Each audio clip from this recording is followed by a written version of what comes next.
अस्सलाम वालेकुम नाज़रीन। आज के जो गेस्ट हैं वो हैं जी हामिद मीर साहब। और हामिद मीर साहब ने एक निजी टीवी को इंटरव्यू देते हुए कहा है कि ये लोग कहते थे कि इमरान खान जेल नहीं काट पाएंगे, लेकिन आज साबित हो गया कि इमरान खान एक दलेर आदमी है और उसने जेल काट कर दिखा दी। और अब तो राना सनाउल्लाह साहब भी एतराफ़ कर चुके हैं कि भाई इस बंदे ने जेल काट कर हमें दिखा दी है। तो आइए पहले हामिद मीर साहब की बातचीत सुनते हैं, उसके बाद बात करते हैं। परवाज किया है। इवन ये जो तहरीक तहफ़्फ़ुज़ आईन पाकिस्तान है वो भी कुछ ज़्यादा कामयाब नहीं हो सकी। हम ये तो फिर कहने में हक बजाने हैं ना खान साहब के मुखालिफिन के अब उनमें वो कल्ट नहीं रहा या वो ज़ोर नहीं रहा या अब वो इस हद तक मजबूर हो चुके हैं कि मौलाना फजल रहमान के बगैर आगे नहीं बढ़ सकते।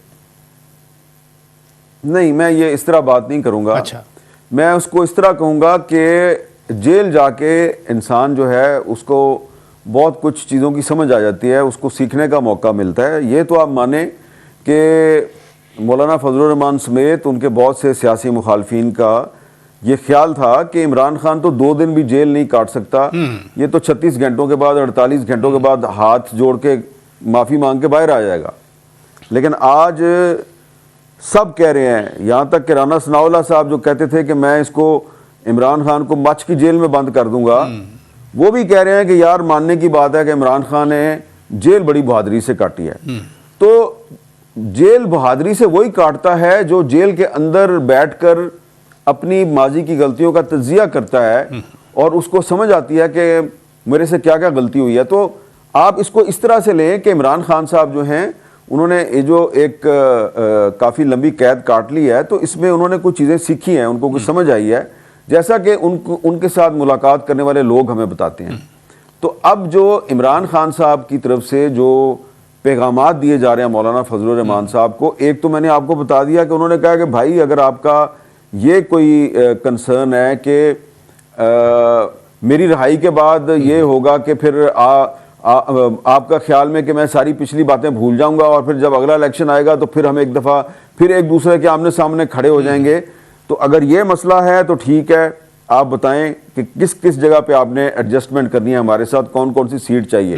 एक तो ये ऑफर है। लेकिन जो बड़ी बात है वो ये है कि इमरान खान साहब जो हैं वो सिर्फ मौलाना फजल रहमान साहब को नहीं, वो अब अप्रोच कर रहे हैं सिंध के नेशनलिस्टों को, बलूचिस्तान के नेशनलिस्टों को, जैसा कि अख्तर मैंगल साहब के पास उनके बंदे गए हैं, जैसा कि डॉक्टर मालिक साहब के पास उनके बंदे गए हैं, इसी तरह वो जमात इस्लामी के पास भी उनके बंदे जा रहे हैं और भी पार्टियों के पास उनके बंदे जा रहे हैं। यहाँ तक कि ये जो एक नई पार्टी बनी है शाहिद हकान अब्बासी साहब की, इसके पास भी वो जा रहे हैं। तो उनका नुक्ता क्या है इमरान खान साहब का, जिसकी वजह से वो मौलाना फजल रहमान समेत दीगर जो छोटी बड़ी सियासी कूतें हैं उनको अपने साथ लेके चलना चाहते हैं, वो ये है कि वो उनको ये यकीन दिलाना चाह रहे हैं कि जिस तरह नवाज शरीफ साहब जो हैं उन्होंने परवेज मुशर्रफ के दौर में जब उन्होंने ARD बनाई और उसके बाद जैसे ही ARD बनी, याद है आपको जी जी 2000 में जब ARD बनी, तो ARD बनने के चंद दिन के बाद नवाज शरीफ साहब जो हैं उन्होंने परवेज मुशर्रफ साहब के साथ एक डील की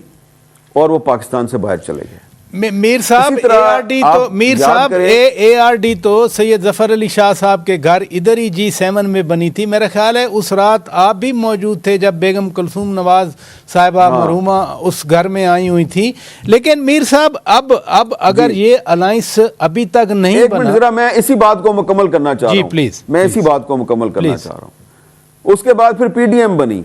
जी PDM के सरबराह बनाए गए मौलाना फजल रहमान साहब। जी जब इमरान खान साहब की हुकूमत थी। जी और जैसे ही PDM के जलसे जुलूस शुरू हुए तो एक दफ़ा फिर नवाज शरीफ साहब जो हैं उन्होंने उस वक्त की जो मिलिट्री इस्टेब्लिशमेंट थी उसके साथ एक डील की और वो फिर पाकिस्तान से बाहर चले गए। तो अब मौलाना फजल रहमान साहब जो हैं वो ये बात PTI के जो डेलीगेशन आते हैं उनको बताते हैं। वो कहते हैं यार मुझे तो इस्तेमाल करते हैं, मुझे तो नवाज शरीफ ने इस्तेमाल किया, PDM का सरबराह बना के इस्तेमाल किया। और जब नवाज शरीफ साहब वापस आए इलेक्शन से कुछ अर्सा पहले, तो उन्होंने मुझसे मुलाकात में कोई इतनी दिलचस्पी जाहिर नहीं की। तो अब जिस तरह नवाज शरीफ ने मुझे इस्तेमाल किया, अब शायद आप भी इसी तरह मुझे इस्तेमाल करना चाह रहे हैं। तो PTI जो है मौलाना फजल रहमान साहब का ये जो कंसर्न है, ये जो उनका एक तहफ़्फ़ुज़ है उसको ख़त्म करने की कोशिश कर रही है। और इसके लिए उनको ये कहा जा रहा है कि न सिर्फ हम आपसे इलेक्शन अलायंस करना चाह रहे हैं, बल्कि इलेक्शन के बाद हमें एक ग्रैंड कौमी एजेंडा बनाना है और हम आपके साथ मिलकर पाकिस्तान का जो ये सियासी कल्चर है इसको तब्दील करना चाह रहे हैं। यानी मौलाना साहब को एहसास है कि कहीं फिर मेरा कंधा इस्तेमाल करके खान साहब रिहा होंगे और फिर मुझे भूल ना जाएं। लेकिन एक चीज़ ज़रूर है, मैं वो भी आपके सामने रखना चाह रहा हूँ। चंद हफ्ते पहले खान साहब का एक मैसेज गया था अली अमीन खान गंडापुर साहब के लिए, वज़ीर आला साहब के लिए, कि आप DI खान की सियासत से बाहर निकल के सोचें। मेरा सवाल आपसे ये है कि कोई भी हल्के वाला सियासतदान होगा, वो MPA या MNA होगा, उसके लिए हल्के की कंसिडरेशन बड़ी ज़रूरी होती है। आपको याद होगा चौधरी निसार अली खान इधर वज़ीर दाखिला थे, परवेज़ खटक साहब वहाँ से जुलूस लेके आ रहे थे जब इस्लामाबाद को लॉकडाउन करना था, गालिबन नवंबर 2016 की बात कर रहा हूँ। तो चौधरी निसार अली खान ने इतनी आंसू गैस मारी कि परवेज़ खटक आ नहीं सके, लेकिन अली अमीन खान गंडापुर 2 बार इस्लामाबाद पर यलगार कर चुके हैं, वो यहाँ पर पहुँच चुके हैं। अब अली अमीन खान के हवाले से जो चेमगोइयाँ PTI के लोग भी करते हैं, महज इसलिए कि मौलाना फजलुर रहमान को वो करना है उन्होंने। नहीं, उसकी वजह ये नहीं है। ये अब बात बड़ी लंबी हो जाएगी। देखिए, अली अमीन गंडापुर साहब जो हैं वो यकीनन पाकिस्तान तहरीक इंसाफ के एक पुराने कारकुन हैं। इमरान खान साहब के साथ उनकी कमिटमेंट रही है, लेकिन जो 26 नवंबर को पाकिस्तान तहरीक इंसाफ D चौक इस्लामाबाद तक पहुंची थी, उसमें यकीनन अली अमीन गंडापुर साहब भी पहुंचे थे। लेकिन मैं क्योंकि उन वाक़यात का ऐनी शाहिद हूँ, मैं समझता हूँ कि बुनियादी तौर पर उसका जो क्रेडिट है वो बुशरा बीबी को जाता है। ये उनकी कमिटमेंट थी, वो हर कीमत पे D चौक इस्लामाबाद आना चाहती थी, तो उनकी वजह से अली अमीन गंडापुर साहब आए। बाकी बातें जो हैं वो छोड़ दें आप, और फिर आप इसके अंदर बहुत सी कहानियाँ हैं, कहानियों के अंदर कहानियाँ हैं। तो अली अमीन गंडापुर साहब जो हैं वो इमरान खान साहब को, उनसे काफ़ी शिकायतें भी हैं, काफ़ी इमरान खान साहब के तहफ़्फ़ुज़ात हैं। अली अमीन गंडापुर साहब ने उनको ख़त्म करने की कोशिश किया, उनको दूर करने की कोशिश की है, लेकिन वो दूर नहीं कर पाए। लेकिन अब शायद इमरान खान साहब को ये एहसास हो रहा है कि अली अमीन गंडापुर जो हैं वो एक ग्रैंड अपोजिशन अलायंस की तश्कील के लिए मज़ीद आगे इसलिए नहीं बढ़ रहे कि उनको उनकी अपनी कॉन्स्टिट्यूंसी की फिक्र पड़ी हुई है। उनको लगता है कि मेरा मुकाबला वहाँ पे मौलाना फजलुर रहमान से है। तो ये वो नुक्ता है कि जिस पे इमरान खान साहब जो हैं, अगर मौलाना फजलुर रहमान साहब राज़ी हो गए, अगर मौलाना फजलुर रहमान इमरान खान साहब के साथ ग्रैंड अपोजिशन अलायंस में आ गए, तो उस सूरत में अली अमीन गंडापुर साहब को जाना पड़ेगा इमरान खान के हुक्म पर मौलाना फजलुर रहमान के पास जाके उनको गले लगाना पड़ेगा और उनको ये खुद बताना पड़ेगा कि पाकिस्तान तहरीक इंसाफ आपको साथ लेके चलना चाहती है और इस मकसद के लिए हर किस्म की कुर्बानी देने के लिए तैयार है। और अगर अली अमीन गंडापुर साहब ऐसा ना कर सके तो शायद इमरान खान साहब जो हैं वो कोई ऐसा फैसला करें जो कि अली अमीन गंडापुर साहब की सियासत पर बहुत ज़्यादा मनफी असर डाल सकता है। आपका हल्का है डेरा इस्माइल खान में, जो कि अली अमीन खान गंडापुर साहब का हल्का है डेरा इस्माइल खान में।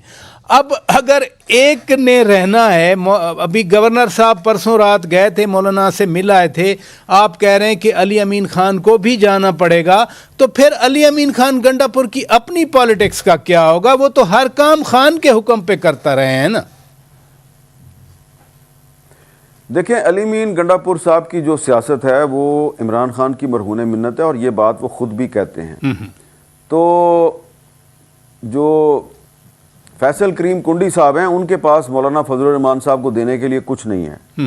अगर मौलाना फजलुर रहमान को देने के लिए कुछ है तो वो तहरीक इंसाफ के पास है, और इसके लिए जाहिर बात है हम बहुत अगले मराहिल की बात कर रहे हैं। तो अगर सीट एडजस्टमेंट होती है किसी मरहले पे, तो तहरीक इंसाफ ये ऑफर कर सकती है मौलाना फजलुर रहमान साहब को कि ये जो DI खान की सीट है जहाँ से अली मीन गंडापुर साहब कौमी असम्बली का इलेक्शन जीते हैं और फिर सूबाई असम्बली का इलेक्शन भी जीते, तो इस सीट पे हम आपके साथ एडजस्टमेंट कर सकते हैं। तो तहरीक इंसाफ के एक रहनुमा को मैंने यही सवाल किया था। अच्छा। तो उन्होंने कहा जी देखें अभी तो हमारी बातचीत बड़े इब्तदाई मराहल में है, तो फ़र्ज़ करें कि अगर जो ग्रैंड अपोजिशन अलाइंस है उसको इलेक्शन अलाइंस बनाने का फैसला होता है तो हम ये ऑफ़र कर सकते हैं मौलाना फजलुर रहमान साहब को कि कौमी असम्बली में हम ये हलका आपके लिए खाली कर देते हैं, सूबाई असम्बली में आप ये हलका हमारे लिए खाली कर दें। तो ऐसी सूरत में अली मीन गंडापुर साहब जो हैं वो उसी हलके से इलेक्शन लड़ेंगे, लेकिन ऊपर उनको कुर्बानी देनी पड़ेगी और ऊपर वो जिसकी कुर्बानी देंगे उसको साथ वाले हलके से जितवाया जा सकता है, क्योंकि अली मीन गंडापुर का अपना कोई ज़ाती वोट बैंक तो है नहीं है, वोट बैंक तो इमरान खान का है। ये तो अली मीन गंडापुर साहब भी इससे इनकार नहीं करेंगे। तो अगर ये grand opposition alliance election alliance बनता है तो ऐसी सूरत में मौलाना फजलुर रहमान साहब ने सूबाई असम्बली का इलेक्शन तो लड़ना नहीं है, कौमी असम्बली का इलेक्शन लड़ेंगे। तो कौमी असम्बली की सीट उनको देना काफ़ी आसान है पाकिस्तान तहरीक इंसाफ के लिए। और दूसरी बात यह है कि अली मीन गंडापुर साहब जो हैं वो खैबर पख्तूनख्वा में किसी भी जगह से इलेक्शन लड़ें इमरान खान के टिकट पे वो कामयाब हो सकते हैं। लेकिन प्रजा साहब ये हम बातें जो है ना ये बहुत आगे की कर रहे हैं, लेकिन हम ये इसलिए कर रहे हैं कि ये बातचीत जो है जो मैं और आप कर रहे हैं आपस में, ये पिछले कुछ दिनों में तहरीक इंसाफ और JUI के जो वफूद आपस में बातचीत कर रहे हैं उनके दरमियान भी ये बातचीत शुरू हो गई है। तो इसमें असल बात यही है कि ये इलेक्शन अलाइंस सिर्फ उसी सूरत में मार्ज़ वजूद में आ सकता है कि जब तहरीक इंसाफ और JUI और इनकी जो बाकी इत्तेहादी पार्टियां हैं ये एक वसीउल बुनियाद कौमी एजेंडे पे इनका इत्तफाक राय हो जाए और वो जो इनका एक कॉमन इंटरेस्ट है, एक जो बुनियादी इनका मुफाद है, वो क्या है मुफाद? ये एक जो सियासत में गैर सियासी क़ुव्वतों की मुदाखलत है उसको समझते हैं अपने लिए एक मुश्तरका खतरा। मीर साहब आप खुद भी फरमा रहे हैं, आप खुद भी फरमा रहे हैं, जो मुझे समझ आई कि मौलाना फजलुर रहमान का कंधा इस्तेमाल करने के लिए अली अमीन खान गंडापुर के हलके की MNA वाले हलके की NA44 या NA45 की कुर्बानी दी जा सकती है। लेकिन मौलाना फजलुर रहमान साहब ने रात को ही जब मीडिया से उन्होंने बात की, बड़ी अहम बात की कि इस सियासी सूरत हाल में मियाँ नवाज शरीफ का भी बड़ा अहम किरदार है। एक तरफ वो अलाइंस की बात कर रहे हैं PTI के साथ, दूसरी तरफ वो मियाँ नवाज शरीफ का सियासी किरदार बड़ा अहमियत का हामिल करार दे रहे हैं। आपको क्या समझ आती है? मुझे तो ये पता है कि जब नवाज शरीफ साहब लंदन से वापस आए थे तो उस वक्त तक मौलाना फजलुर रहमान जो हैं वो PDM के सरबराह थे जी। तो उन्होंने नवाज शरीफ साहब से पूछा कि आप वापस आ रहे हैं तो सुना है कि मीनार पाकिस्तान में जलसा करना है आपने, तो सारे जलसे तो PDM के प्लेटफॉर्म से होते रहे हैं, तो ज़रा हमें भी बता दें कि ये जलसा PDM का जलसा होगा या ये सिर्फ आपकी पार्टी का जलसा होगा।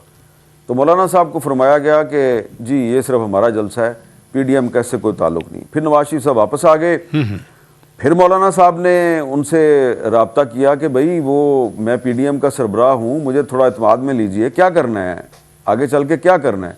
उन्होंने कहा आप थोड़ा इत्मीनान रखें, हम आपसे थोड़े दिन बाद बात करेंगे। तो फिर बड़ी तरद्दुद के बाद 2-3 जब एफर्ट्स की मौलाना फजलुर रहमान साहब ने, तो फिर नवाज शरीफ साहब की उनसे एक मुलाकात हुई इस्लामाबाद में, और उसमें जब मौलाना साहब ने दोबारा उनसे बात की तो उनसे कहा गया कि हम एक कमेटी बना देते हैं, वो कमेटी फैसला करेगी कि अब हमने और आपने इलेक्शन में कैसे जाना है। तो उसके बाद उस कमेटी ने मौलाना साहब को ये कहा, और प्रजा साहब अब आप अगर कभी मौलाना साहब से आपकी मुलाकात हो तो इसको कंफर्म ज़रूर कीजिएगा। जी जी। एक मुस्लिम लीग नून के सीनियर रहनुमा जो उस कमेटी में शामिल थे, उनसे मौलाना साहब की मुलाकात हुई कि अब फैसला करना है कि ये इलेक्शन आ गया है तो PDM में शामिल जमातें जो उन्होंने क्या करना है। तो वो नवाज शरीफ साहब के बिहाफ पे मौलाना साहब को कहा गया कि मौलाना साहब हमने हालात का जायज़ा लिया है कि आपकी पार्टी इस काबिल नहीं है कि अपने निशान पे इलेक्शन लड़े। अच्छा। तो हम आपसे सीट एडजस्टमेंट कर सकते हैं कुछ नशस्तों पे, आप इस तरह करें कि शेर के निशान पे इलेक्शन लड़ें तो फिर हम आपके साथ सीट एडजस्टमेंट कर लेंगे। तो उस पर बात वहीं पे ख़त्म हो गई। तो नवाज शरीफ साहब जो है ना, उन्होंने मौलाना फजलुर रहमान को जिस तरह इस्तेमाल किया, वो मेरा ख्याल है काफ़ी अफसोसनाक बात है। और ये मौलाना फजलुर रहमान साहब की आला ज़रफ़ी है, उनका सियासी बड़ापन है कि उन्होंने ये शिकवे जो हैं ये कभी खुलकर नहीं किए, लेकिन ये शिकवे कभी ना कभी तो सामने आएंगे। और मेरा ख्याल है कि नवाज शरीफ साहब ने जो मौलाना फजलुर रहमान के साथ किया है, उसके बाद अब मुस्तकबिल में कभी मौलाना फजलुर रहमान और नवाज शरीफ का इत्तेहाद तो नहीं बनता। अच्छा, ये मीर साहब ये भी फरमा दें कि एपीसी बुलाई गई है सानिया जाफर एक्सप्रेस के बाद, आज फिर नोशकी में सानिया हो गया। आपके ख्याल में पीटीआई गैर मशरूत तौर पर शिरकत करेगी, और क्या ये ऑल पार्टीज़ कॉन्फ्रेंस किसी broader minimum common national agenda के लिए एक नुक्ता आगाज हो सकता है? देखें, इस तरह की एक एपीसी प्रेसिडेंट हाउस में भी की गई थी फ़लस्तीन के मसले पे, और उसमें ये पीटीआई वाले नहीं गए थे। लेकिन मैं समझता हूँ कि दहशत गर्दी के मामले पर और ख़ुद कुछ हमलों के ख़िलाफ़ एक अगर ऑल पार्टीज़ कॉन्फ्रेंस बुलाई जा रही है तो उसमें पाकिस्तान तहरीक इंसाफ जो है उसको ज़रूर जाना चाहिए।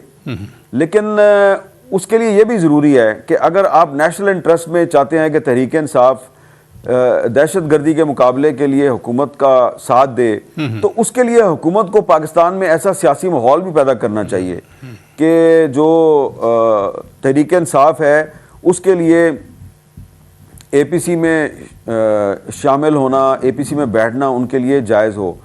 अब अगर सूरत हाल ये हो कि चेयरमैन सेनेट जो हैं वो एक सेनेटर एजाज चौधरी साहब का प्रोडक्शन ऑर्डर जारी करते हैं जी, और प्रोडक्शन ऑर्डर जारी नहीं होता, उस पर अमल दरामद नहीं होता, और उसके बाद फिर मामला तहरीक इस्तेहकाक कमेटी के पास चला जाता है, तो इसका मतलब क्या है? इसका मतलब ये है कि पाकिस्तान में आइन और कानून की कोई अमलदारी नहीं है, और जो पार्लियामेंट की बालादस्ती की बात है वो सिर्फ ज़ुबानी कलामी है, और जो एक सियासी इंतकाम है वो कौमी मुफाद पर इस वक्त हावी है। तो ये बड़ी मैंने छोटी सी मिसाल दी है, मैं आपको बहुत सी मिसालें दे सकता हूँ कि हम उस वक्त तहरीक इंसाफ के बारे में ये कह सकते हैं जी कि तहरीक इंसाफ को हर सूरत में एपीसी में शमूलियत इख्तियार करनी चाहिए, जब हुकूमत भी ऐसा रवैया इख्तियार करे जो वाकई हुकूमत पाकिस्तान का रवैया हो। अगर रवैया होगा सिर्फ हुकूमत मुस्लिम लीग नून का, तो फिर तहरीक इंसाफ को भी ये राइट है कि वो फिर तहरीक इंसाफ बनकर बात करे, एक कौमी जमात बनकर। अच्छा मीर साहब, वैसे तो बहुत सारे मेरे बहुत सारे सवालात रहते हैं, मैं किसी वक्त फिर करूंगा, लेकिन मेरा आखिरी सवाल मैं ज़रूर आपसे पूछना चाह रहा हूँ। जाफर एक्सप्रेस साने के बाद कल रेलवे के वज़ीर हनीफ अब्बासी साहब कह रहे थे कि दहशतगर्द मुल्क के अंदर हों या बाहर हों उनका पीछा किया जाएगा, खा वो अफ़गानिस्तान में ही क्यों ना हो। और हमने देखा कि वहाँ वज़ीर दाखिला सिराजुद्दीन हक्कानी साहब ने रिज़ाइन कर दिया। ये क्या होता नज़र आ रहा है आपको? देखें, ये सिराजुद्दीन हक्कानी साहब के जो रिज़ाइन की बात है ये कंफर्म नहीं है। अच्छा। और क्योंकि ये कंफर्म नहीं है, क्योंकि बहुत मुसद्दका ज़राए ने ये कहा है कि जी ये मामला अभी। ये तो नाज़रीन आपने हमन मीर साहब की बातचीत सुनी, तो उनका ये कहना था कि ये लोग कहते थे कि इमरान खान से जेल नहीं काटी जाएगी, तो इमरान खान ने जनाब जेल काट कर दिखा दी है इनको। क्योंकि हाँ, अब तो राना सनाउल्लाह साहब भी ये कहते हैं कि भाई क्या बात है कि लगता नहीं था कि खान साहब जेल काट पाएंगे, लेकिन खान साहब ने वो जेल जो है वो काट कर दिखा दी है। तो मज़ीद उनका ये कहना था कि जेल में बैठकर उस बंदे ने बहुत कुछ सीखा है, और उसने ये भी सीखा है कि किस जगह पर मुझसे कोई गलती हुई है और मुझको क्या करना चाहिए। इस बार जो खान आएगा तो वो पहले से ज़्यादा ताकतवर होकर आएगा।